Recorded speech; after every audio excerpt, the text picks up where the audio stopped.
2 күн мурда биз Кыргызстан аймагында иштеп жаткан жеке УНА мектептерин жабуу боюнча маселе көтөрүп, маалымат айтылган.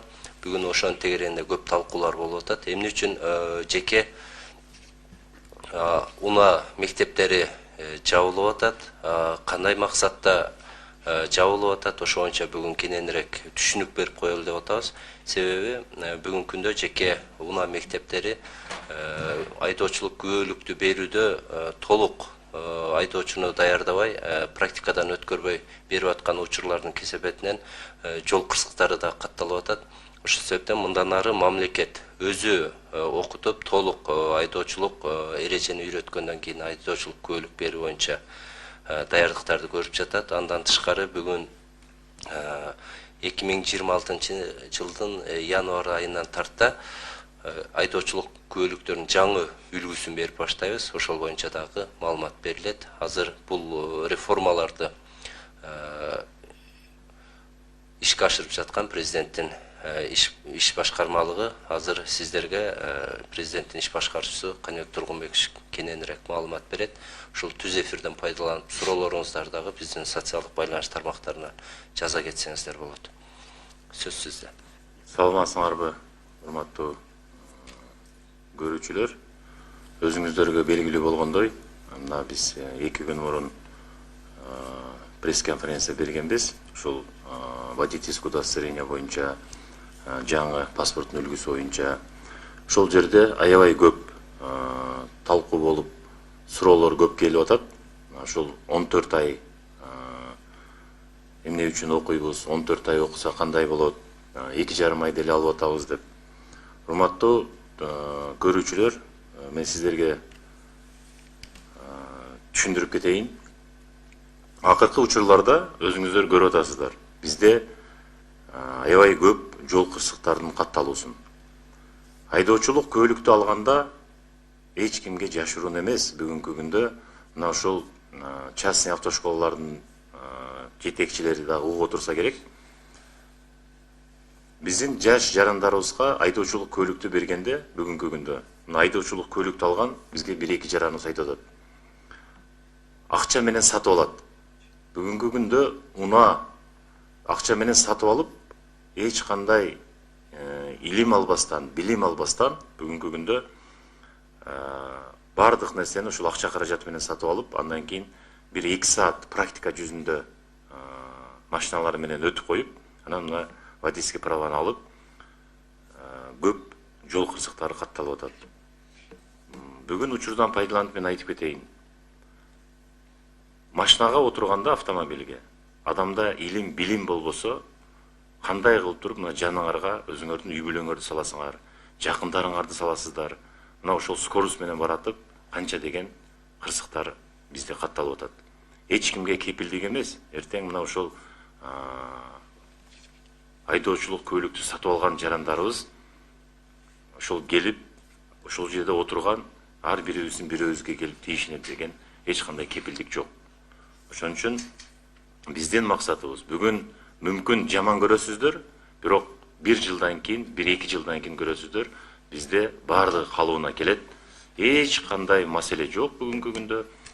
Ошол автошколаларда окуп, кадимкидей эле мектептин 2026 жылы сентябрь айынан баштап туруп, биз 11-класстын сабагына киргизип атабыз.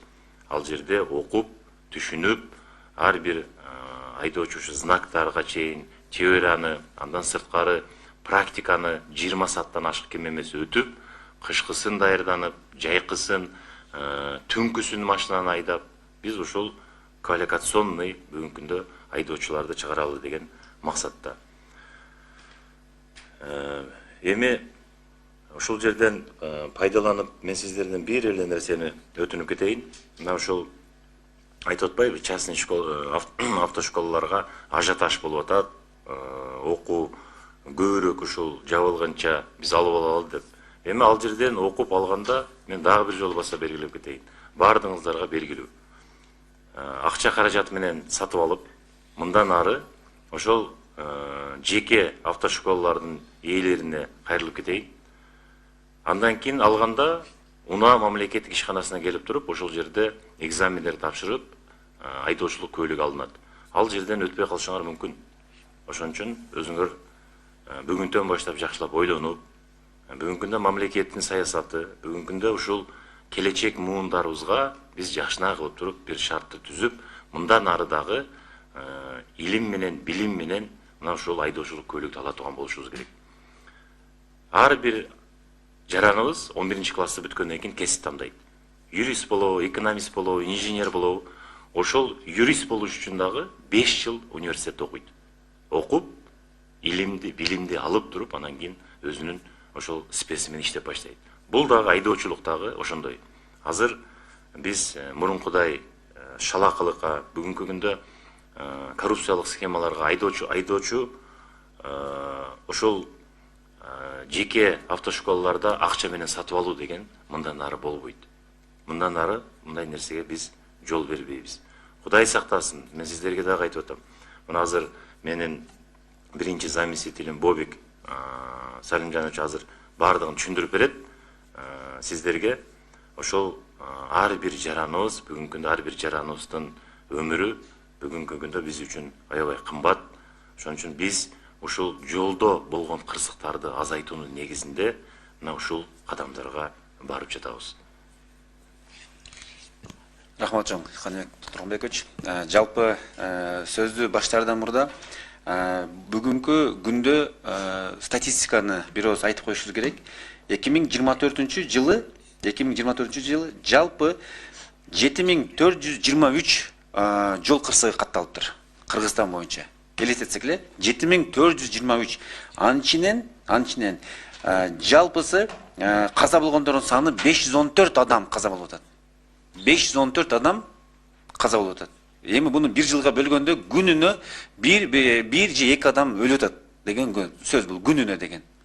Анын ичинен каза болгондордон сырткары жалпы 636 адам ар кандай түрдө жаракат алып атат. Анча мынчасы өмүр бою баспай калган, өмүр бою акыл эсин жоготуп калган учурлар болуп атат бүгүнкү күндө. Ал эми 9 айдын 25 жылдын 9 айдын эле жыйынтыгын алайлы. 9 айдын жыйынтыгы менен бул ушунчалык чоң көрсөткүчкө жетти. Жыйынтыгында 9078 жол кырсыгы катталды. 9078. Анын ичинен былтыркы жылы бир жылда 514 адам каза болгон болсо, а быйылкы жылы 9 айдын жыйынтыгында эле 636 адам көз жумуп атат жол кырсыгынын кесепетинен. 1000ге жакын адам ар кандай жаракат алып, бүгүнкү күндө ошол эмеден жол кырсыгынын айынан жаракат алып, мына ар кайсы ооруканаларда жатып, жыйынтыгында көпчүлүгү инвалид статусун алып калып атат. Бул кандай көрсөткүч бүгүнкү күндө? Бул эң жаман көрсөткүчтөрдүн бири экен. Статистиканын негизинде жалпы ошол СНГ мамлекеттеринин арасында Кыргызстан ушул ДТП боюнча, жол кырсыгы боюнча эң алдыңкы көрсөткүчтөргө жетиптир бүгүнкү күндө. Ушул жагдайды эске алып, биздин өлкө башчыбыз Каныбек Тургунбекович көзөмөлгө алып, мына биз жалпы муну эң башынан окуу системасын башынан өзгөртөлү деген чечимге келдик. Себеби право алган адам бүгүнкү күндө азыркы кездеги программа боюнча болгону 2,5 ай окуйт экен. 2,5 айда болгону 10-12 гана сабак болот экен. 10-12 гана сабакта эмеден право ала турган адам болгону машинага отуруп, алдын карап, алдыга айдап, аркага айдаган гана учурлары гана эске алынат экен болгону. А биз болсо мунусунда башкача программа менен киргизели деп атабыз. Эң эле негизгиси машина жөнүндө бир жалпы бир түшүнүк болсун деген. 1 ай, 2 ай жок дегенде машина жөнүндө түшүнүк. Орусча айтканда алдыңкы привод, передний, задний привод деген эмне, ДВС деген эмне, гибрид деген эмне. Эң эле жөнөкөй машинасынын баллону жарылып калса, дөңгөлөгү жарылып калса, дөңгөлөгү. Аны алмаштырышты билбейт. Себеби бүгүнкү күндө 2,5 ай окууда буну үйрөтпөйт. Урматтуу көрүүчүлөр, силер ошону билип алгыла. Эмне үчүн биз 1 жыл 2 ай, 1 жыл 4 айга чейин окуу мөөнөтүн биз узартайлы деп эсептеп атабыз. Себеби ушул 1 жыл 4 айдын ичинде болгон кандай машина жөнүндө, автоунаа жөнүндө, анын айдоосу жөнүндө, этикасы жөнүндө бүгүнкү күндө өзүңөр карагылачы, бүгүнкү күндө кандай биздин этикабыз бар бүгүнкү күндө.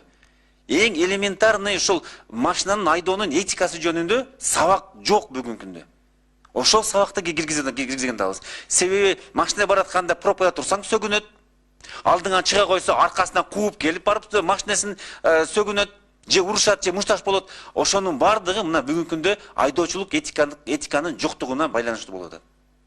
Урматтуу көрүүчүлөр, реформа бул бир гана заматта болуп калбайт. Реформа бул акырын болуш керек.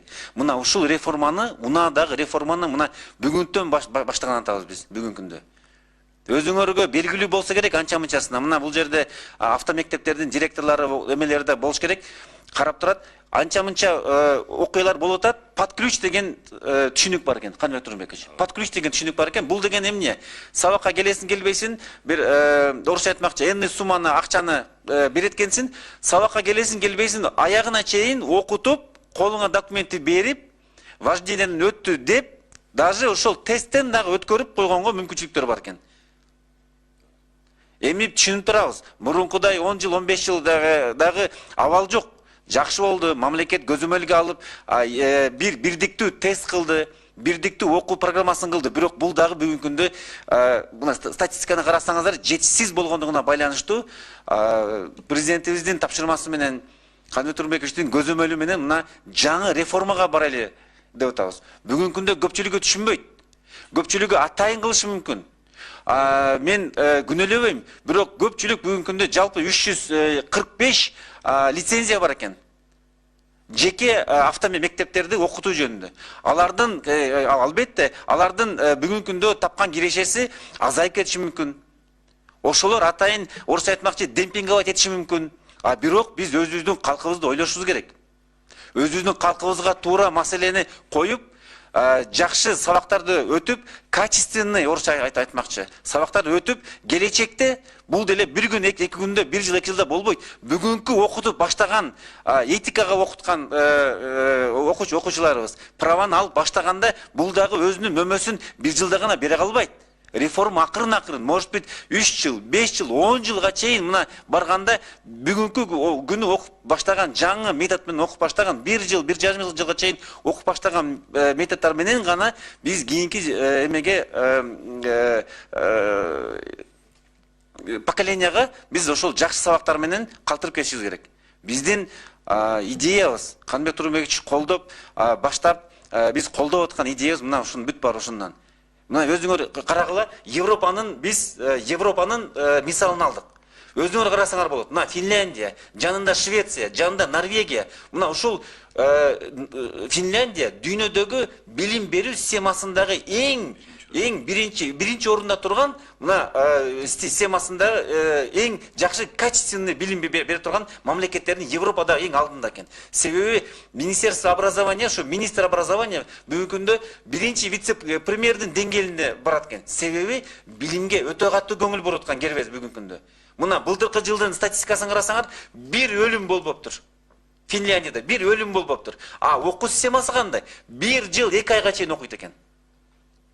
Азыркы мен айткан, мына биз айткан ушул ар бир этикадан баштап машинасы, автоунаасы бузулуп калса, эмнеден бузулгандыгы жөнүндө хотя бы жок дегенде түшүнүгү болуш керек экен.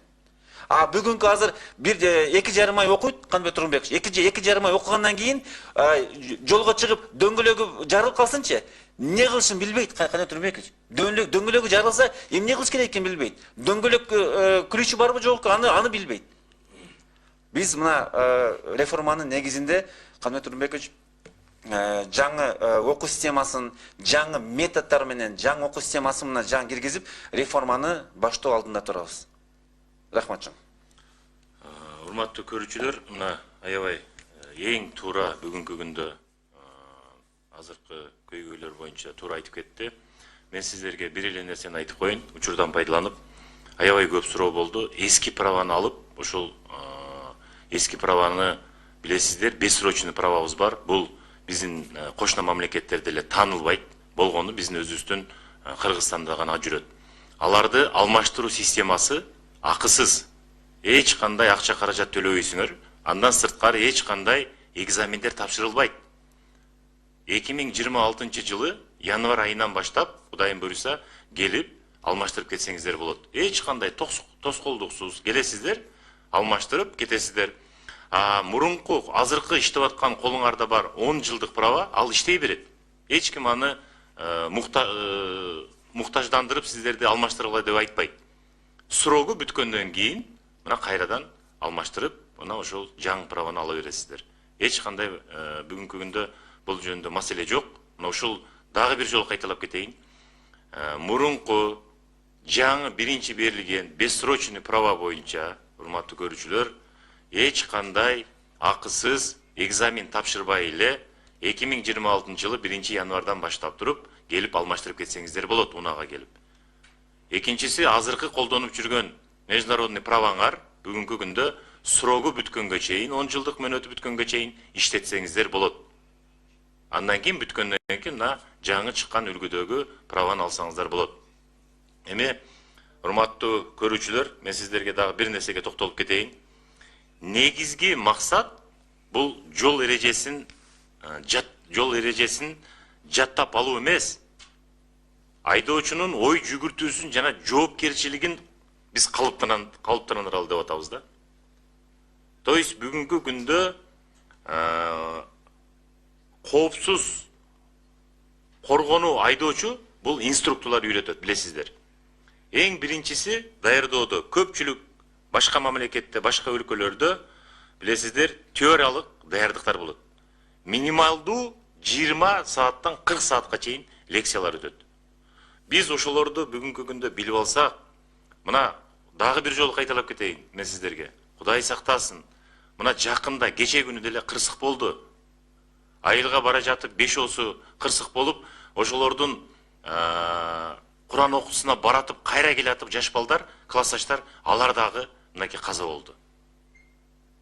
Күндөн күнгө бизде статистика өсүп атат. Ошонун алдын алуу менен бүгүнкү күндө биз мындай урматтуу президентибиз бизге тапшырма койду. Толук кандуу мына унаа мамлекет ишканасын реформа кылыш. Убакыт келди. Мына ошону биз реформалап, азыр жаман көрүшүңүздөр мүмкүн, туура. Бирок мына көрөсүздөр, 1 жыл, 2 жылдан кийин ушул нерсе туура болгонун өзүңүздөр көрөсүздөр. Эмне үчүн дегенде, мына ушул окуу системасын туура нукка койгонубуздан кийин, мына жол эрежеси дагы биздин айдоочулардын дагы жолдо жүрүүсү өзгөрүүлөрдү өзүңөр байкайсыздар. Анан учурдан пайдаланып, мен ошол жеке автошколалардын жетекчилери дейбизби кайрылып кетейин. Силер ажиотаж кылганды токтоткула. Мыйзамдын астында бардыгыңыздар жооп бересиздер.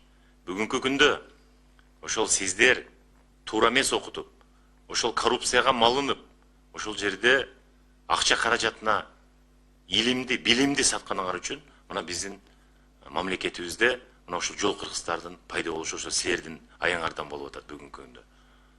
Мына ошол туура окутуп, ошол теориялык даярдыктарды, практикалык даярдоо деген эмне деген? Бул күнү дагы, күндүз дагы үйрөтүп, түнү дагы үйрөтүп, кышында дагы айдатып үйрөтүп, толук кандуу айдоочу баратканда кандай кылып туруп кышында тайгак жолду айдаш керек, жанында отуруп кетип аткан адамдардын өмүрүн кандай сакташ керек деп, мына ушулардын бардыгын үйрөтүш керек эле. Мына ошолорду билбеген үчүн бүгүнкү күндө канча деген жол кыргыздар катталып, биздин жарандарыбыздын өмүрү кыйылып жатат. Мамлекет бүгүнкү күндө мына ушул нерселердин статистиканы эске алып, мына ушул кадамдарга барып атат. Мен ойлойм, жарандарыбыздын бардыгы туура ойлойт. Эч кандай бул жерде акча каражат же ошол мамлекет муктаж эмес бүгүнкү күндө ошол праваларды, водительский удостоверенияларды ошол жерден акча каражат кылалы деген. Бардык нерсе туура болуш керек, билим менен гана. Биз ар бир машинага отургузуп, астыбызда бир туугандарыбызды үй бүлөбүздү алып жүргөндө дагы мына ошол коргоп бүгүнкү күндө мына ушул туура жеткирип, ылдамдыкта туура жеткирип, жол кырсыгынын алдын ала алабыз деген үмүттө ушул нерсени жасап атабыз. Саламатсызбы, Каныбек Тургунбекович. Саламатсыздар, урматтуу түз эфирдин көрүүчүлөрү. Бизге келген суроолор менен тааныштыра берсем, Жеке менчик автомектептердин тагдыры кандай болот? Жакында эле 2 миллион акча салып автомектеп ачтык эле дейт. Аябай туура суроо болду. Жеке менчик бүгүнкү күндө автошколалар кандай иштеген болсо, болгону мамлекетте бүгүнкү күндө мамлекетке өткөндөн кийин ошондо иштей берет. Ошол жерде иштеген кызматкерлер эч кандай ишсиз калбайт, жумушсуз калбайт. Мына ошолорду биз иштетебиз. Болгону туура онлайндагы сабактар өтөт бүгүнкү күндө Кудайым буйруса. Ошол мамлекеттен бүгүнкү күндө акча каражат айлыктарын алып, мына ошолордун баардыгы бүгүнкү күндө мамлекетке кызмат кылат. Бир эле нерсени тактап коюш керек, айтып коюшум керек. Бул жерде баардык нерсе цифровизация болот, электрондоштурулат. Эч кандай коррупциялык схемалардын алдын алып, баардыгын Кудайым буйруса жок кылабыз. Өлүмгө алып келген айдоочуларга жазаны күчөтмөйүнчө айдоочулар эсине келбейт. Жаза жагы кандай болот? Бул боюнча буйруса мыйзамга өзгөртүү киргизиш боюнча азыр жумуштарды жүргүзүп жатабыз. Кудайым буйруса жаңы жогорку кеңеш шайланып келгенден кийин мына ошол ичимдик ичип алып, айдоочу айдагандар бүгүнкү күндө эч кимге жашыруун эмес. 16-17 жаштагы биздин жаш балдарыбыз колунда правасы, айдоочулук күбөлүгү жок болсо дагы автомобилдерди айдап жүрөт. Мына ошолорго бүгүнкү күндө ошолордун көпчүлүгүнүн айынан бүгүнкү күндө мына жол кырсыктары катталып жатат. Бир эле мисал айтайын. Мына пешеходко келдиңиздер. Бир машина келип токтоду. Ошол пешеходко келгенде артта келе жаткан машиналардын айдоочусу уже окугандан кийин аң сезимине кирет да, ошол жерге мен токтошум керек деп. Көрүп атасыздар да. Бир машина келип токтоду, экинчи машина катуу барат туруп пешеход өтүп кеткенди сүзүп кетип атат. Мына ушул бардыгы билимдин жоктугунан. Мына ушул бүгүнкү күндө биздин автошколалар берип аткан, мына окутуп аткан автошколалардын бүгүнкү күндө ошол биздин жарандарга үйрөтпөгөндүгүнөн, көп нерсени билбегендигинен. Андан сырткары дагы бир жолу айтып коеюн, практикалык биз автомобилдердин баардыгын Кудай сактасын, жолдо барат дөңгөлөк жарылат, жолдо баратып автомобиль учуп калышы мүмкүн, ар кандай случай болушу мүмкүн. Ошондо эң биринчи эмне жасаш керек, эмне кылып туруп алып кетиш керек, кандай кылып туруп оңдоп түздөп, мен ошол кайра өзүм машинама отуруп айдап кетишим керек деген нерсеге чейин баардыгын үйрөтөт. Мына биз ошол жаш биздин курактагы жарандарыбыздын баардыгын мына ошол билим менен гана үйрөтүп алсак, мына келечекте 4-5 жылдын ичинде мына биздин урматтуу президентибиз бизге ошол аябай катуу тапшырманы койду. Кудайым буйруса, бул биз реформаны эч нерсеге карабастан аягына чыгарабыз. Мына ошол 1-2 жылдан кийин өзүңүздөр көрөсүздөр. Кудайым буйруса, ушул илим менен гана алган биздин айдоочулук көйлүктөр мына биздин жол кырсыктарыбыз дагы азаят, өлүмдөрүбүз дагы азаят. Мына ушул менен, ушул система менен биздин келечек муунубуз туура жолго барат. Мөөнөтү жок айдоочулук көйлүктөрдү алмаштыруу кандай жүрөт? Мен азыр эле сиздерге түшүндүрүп кеттим. Мөөнөтү жок айдоочулук көйлүк 2026 жылы январь айынан баштап бекер эч кандай экзаменсиз эле унага барып алмаштырып кетсеңиздер болот. Дагы бир жолу кайталап коеюн. Мөөнөтү жок айдоочулук көйлүк бекер алмаштырылат. Эч кандай экзамен дагы тапшырбайсыздар. Болгону ошол айдоочулук көйлүктү азыркы жаңы айдоочулук көйлүккө алмаштырасыздар. Азыркы колуңуздарда бар 10 жылдык айдоочулук көйлүктү алмаштырууга эч кандай себеп жок, кажет жок. Ал качан срогу бүтөт, ошондо гана алмаштырасыздар. Мыйзам артка иштебейт деп учурда баардык автомектептер жеке эл толтура эле тапшырып жатыптыр дейт. Алар окуп бүтсө праваны кандай ала алышат? Бизде юрист өзү отурат, мынакей биздин иш башкармалыктын заведующий жооп берип койсун. Бүгүнкү күндө автошколага барып окууларын өндүргөндөрдүн алардыкы бүгүнкү күндө не факт о том, что экзамендин бардыгын тапшырып айдоочулук көйлүктү алууга жетишүүсү. Бүгүнкү күндө мыйзамдар бардыгы артка иштебейт деп айтылганы менен бүгүнкү күндө чечим кабыл алынды. Лицензионный деятельность боюнча өкмөттүн токтому бекитилген. Кыргыз Республикасынын министрлиги кабинетинин ошол лицензиянын негизинде алар 2020 октябрдан баштап өз ишин керек. То есть даярдануусу зарыл. Окууну бүткөндөр экзаменге барышат. Экзаменге барып, экзаменде татыктуу тапшыра ала турган болсо, аларга мүмкүнчүлүк берилет тапшырганга. А эгер тапшыра албай калган болсо, анда уже жаңы кабыл алынган мыйзамдардын негизинде иш жүргүзүлөт. Рейд учурунда түндүктөгү праваны эмес, картаны сурап жатышат. Түндүк менен учурда болбойбу көрсөткөнгө? Азыр ушул цифровизация боюнча анан ушул сурооңуздарга биздин иш башкарма менин заместителим Алмаз Болотбекович жооп берип койсун толугу менен. Саламатсыздарбы, Канер Турбекович, саламатсыздарбы, урматтуу көрүүчүлөр. Түндүктө праваңыз болсо, бардыгы мыйзамдуу болот. Муну менен биздин эле Кыргызстанда эмес, түндүктү бүгүнкү күндө биз Казакстан Республикасы менен дагы сүйлөшүп жатабыз. Ал жакта биздин түндүктө бардык документтерди алар кабыл алгандай кылып. Ошондуктан сиздерди туура эмес сурап атсак, өзүңөрдүн водительский удостоверениени сурап атсак, түндүктү көрсөтүп кете берсеңиздер болот. Бул мыйзамдуу. Анткени бул түндүктү биз официальный документ катары кабыл алабыз. Анан дагы бир маалымат иретин айтып кетели. Көп киши коркочпай 14 ай кантип сабакка барабыз деп. Аларга бардык шарт түзүлөт, онлайн автошкола дагы түзүлөт. Бул силерге ыңгайлуу болот. Ошо эле үйдө отурган баласы менен отуруп калган, бүгүнкү күндө окууга чыга албай калгандар дагы, пробка создавать этип аткандарга дагы биз бардык шартты түзүп беребиз. Онлайн автошкола болот. Бүгүнкү күндө көп эле чоң университеттердин бардыгы уже онлайн окууга деле өтүп атышат. Бүгүнкү күндө бул наоборот баягы дүйнөлүк практикада карасак, көбүрөөк эффективности дагы жогору болот экен. Анткени адам убактысын коротуп жолдо жүрүштүн кажети жок экен. Өзү ошо жумушта отуруп 1 саат, 2 саат теориясын болсо онлайн өткөнгө мүмкүнчүлүк болот. Практикасын дагы азыр Кудай буйрса Канек Турмекович иштелип чыгып калды. Адамдарга бардык шарт менен ыңгайлуу шартта окуганга жана айдаганга мүмкүнчүлүк түзүп беребиз. Бүгүнкү күндө онлайн тарабынан бүгүнкү күндө бардык Канек Турмекович эмесин барды иштеп чыктык программасын. Аны сизге кененирээк презентация кылып беребиз. Кактус медиа сайтынан журналисттен суроо келген экен. Айдоочулук күбөлүктү унаа мекемеси берет да частный автомектептердин кандай тиешеси бар деп суроо калтырыптыр. Туура суроо бериптир. Бүгүнкү күндө мына ошол жеке автошколалар окутуп келип, ошол сертификатын бергенден кийин, анан алар толук кандуу гарантия берип атат да, мындай айткандачы. Биз жалпак тил менен айтканда.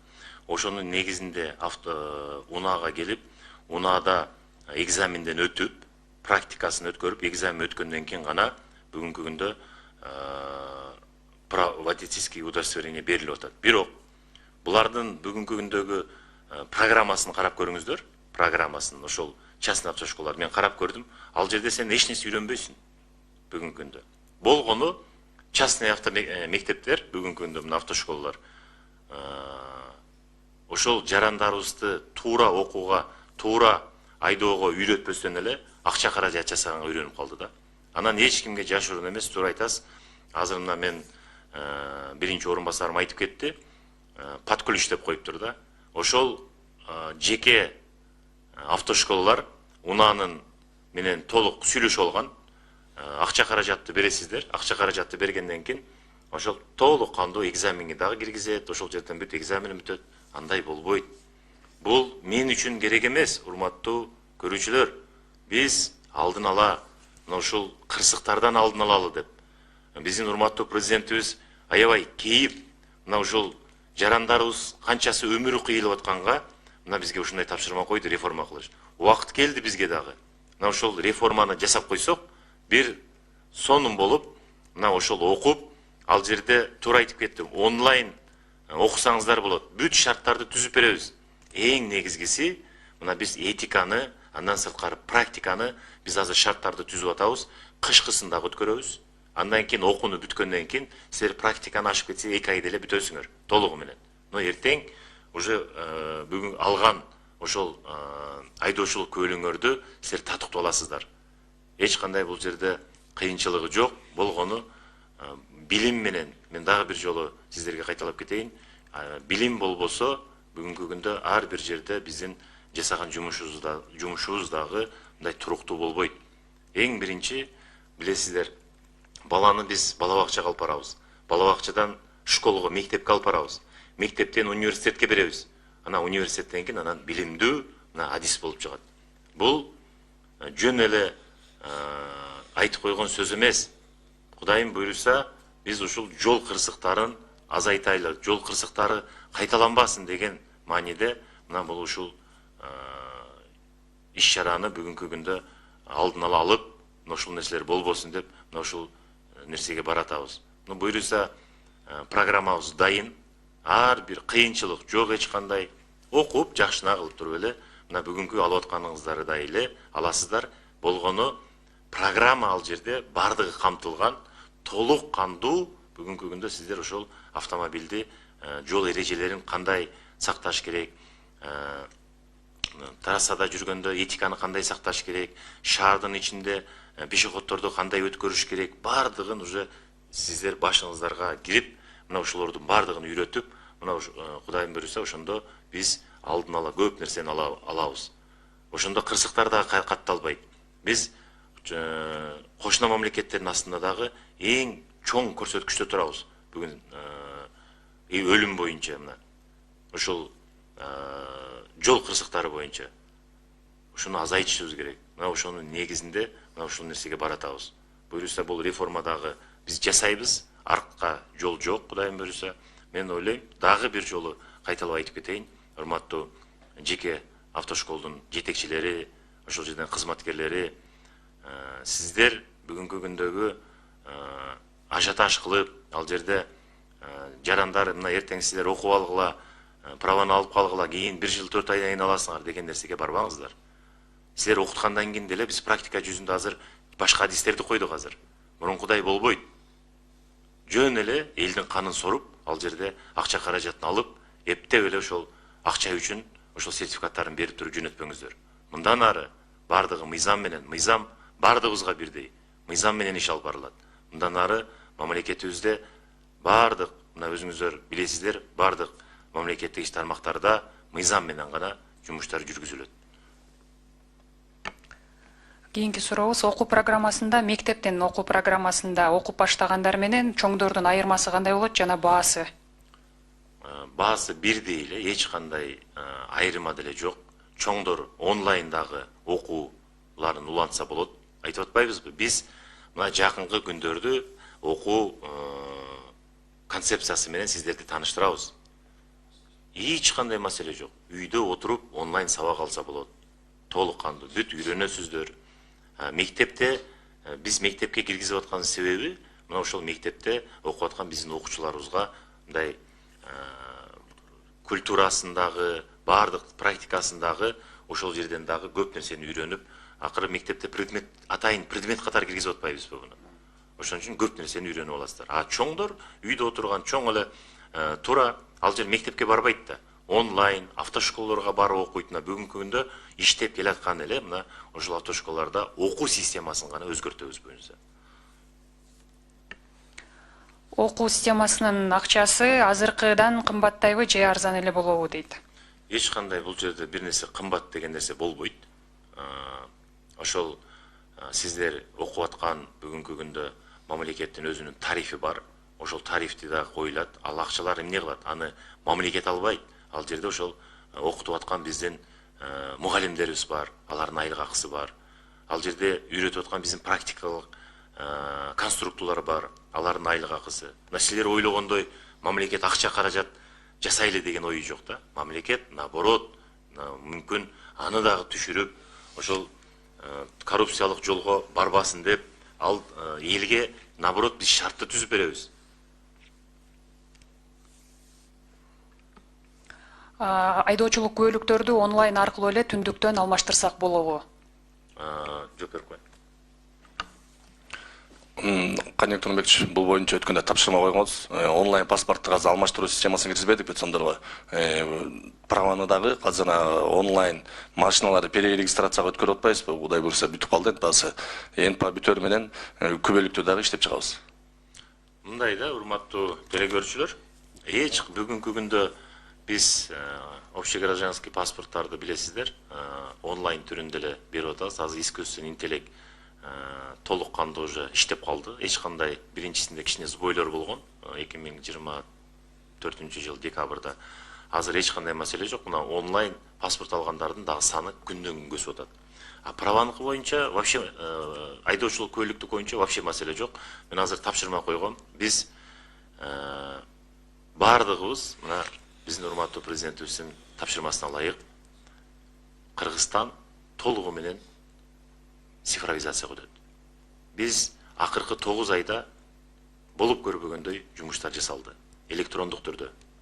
Кудайым буюрса мына ошол унааны дагы бүгүнкү күндө мен тапшырма койдум. Бардык азыр кызмат мамлекеттик ишканасынын программисттери иштеп атат. Толук кандуу электрондук түргө өтөбүз. Эч кандай адам бири-бири менен мындай кызмат кылуу деген нерсе жок болот. Билесиздер, буга чейин барасын очередь, искусственный очередь создавать этилет, барасын кассага төлөйсүн.